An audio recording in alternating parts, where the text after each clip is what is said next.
Okay, this is the onboarding training series for Enough is Enough programs. My name is Nastya Gordilova, and now we're going to talk briefly about evaluating your work. So to be totally honest, evaluations isn't what gets me up in the morning, but they can be so important and can really help you to push your Enough is Enough program work forward. I would really encourage you not to neglect them, as they really are as useful as you make them. I would recommend dedicating some time at the end of every quarter or every 2 quarters, every semester, every academic year to review your evaluation strategies and make sure that you're using all the data you collect to improve your Enough is Enough program every single year. Don't use evaluations just for quarterly reports, but really use them to assess what you need to know. If you have a new trainer and you want to figure out if their facilitation style is working for this population, you can ask some questions about that. If you are trying out some new approaches to talking about spectrum of harm, for example, make sure you're asking about whether or not this was clear and accessible to the folks you're training. In terms of evaluating your direct services work under Enough is Enough, nothing much different to other direct services evaluations you might do under a different grant or other crisis intervention programs. So if you do client satisfaction surveys, you can use a client satisfaction survey. If you're trying out different trauma modalities for crisis intervention and you want to see if these are successful with student populations, asking some questions about that might be a good idea.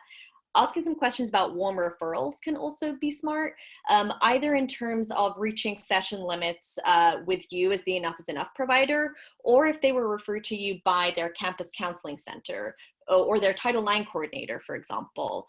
Many schools or campus counseling centers might have no free sessions or 1 or 2 or 3 free sessions, and then they get referred to somebody else, and that might be you as the Enough is Enough provider. Find out if that warm referral process was successful and if the student felt supported and had a smooth transition. If you did some systems advocacy with your student client, whether that's within the Title IX system at school with reporting to the criminal legal system or helping them navigate the hospital system, ask some questions about whether or not that worked and what the student could have benefited from more or less of. In terms of evaluating your trainings, one of my main pieces of advice would be to make sure that you're doing your training evaluations within the training time itself. So if, for example, you have a training that's running from 1 p.m. to 2:30 p.m., don't give out your evaluation forms at 2:30 p.m. because you're going to get very few back. If you wanted any write-in answers rather than just check boxes, you're probably not going to get them. As for the most part, I'm generalizing, but for the most part, folks are going to be out the door as soon as the training is over, whether that's for another class or for another meeting, or if it's a mandatory training and they don't really want to be there, they're not going to be there longer than they have to. Another strategy you can use is to actually gather data within your training and build that into the training itself. So some programs you can use include Kahoot or Participal, where you can ask folks questions within the training and have them vote on their phone and have that come up on your slides if you're using slides and have that be a conversation starter.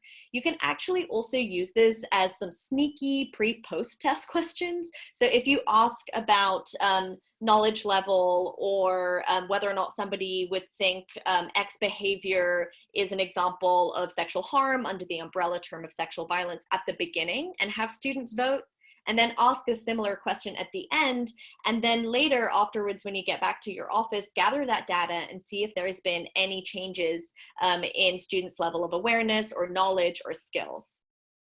You can also do pre and post tests. I found that they can be a little bit difficult unless you're handing out a handout for the pre-test and then a handout for the post-test. I know that a lot of Enough is Enough providers, you're doing trainings that are 30 minutes, 45 minutes. Not everyone always has the time for dedicated pre and post tests.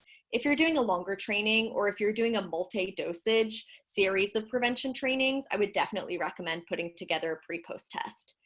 For any of the DOH approved prevention curricula, typically they have their own training evaluations that you will be trained on in the Train the Trainer, or if there's an online avenue where you can get the evaluations downloaded. Use those for the dedicated curriculum. I'm mainly talking about training evaluations for your Enough is Enough trainings, those definitions trainings, those policy trainings, or any kind of call and response trainings.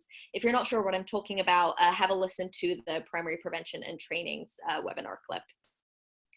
So with any of your training evaluations, what I really recommend you do is make sure for every single training you've identified at least 3 clear learning objectives.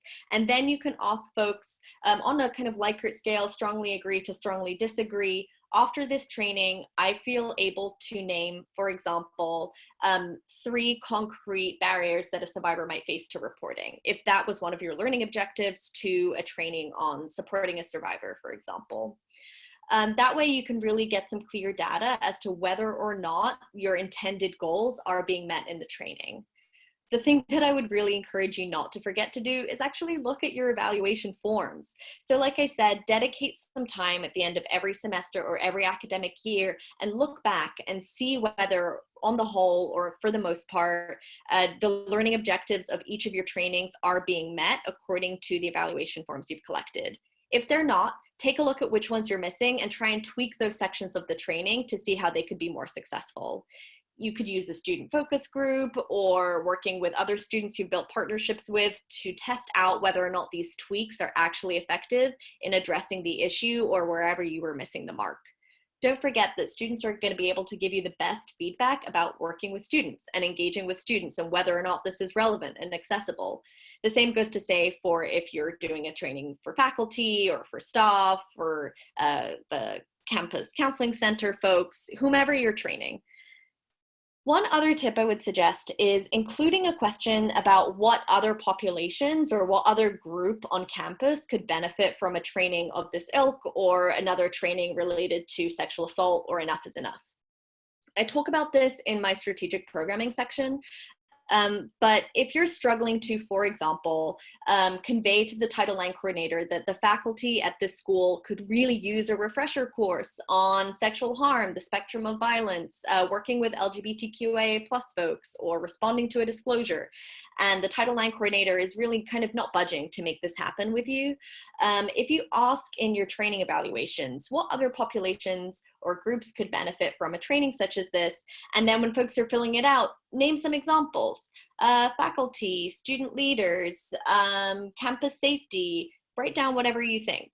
Let's say the students agree with you that the faculty do need some more training, and you can then say at your annual review meeting, when you're chatting to your main campus partner, if that's the Title IX coordinator or another gatekeeper, doesn't really matter, but you can show that, oh, hey, actually in, let's say 52% of evaluations, students specifically named faculty as another group that could really benefit from a training.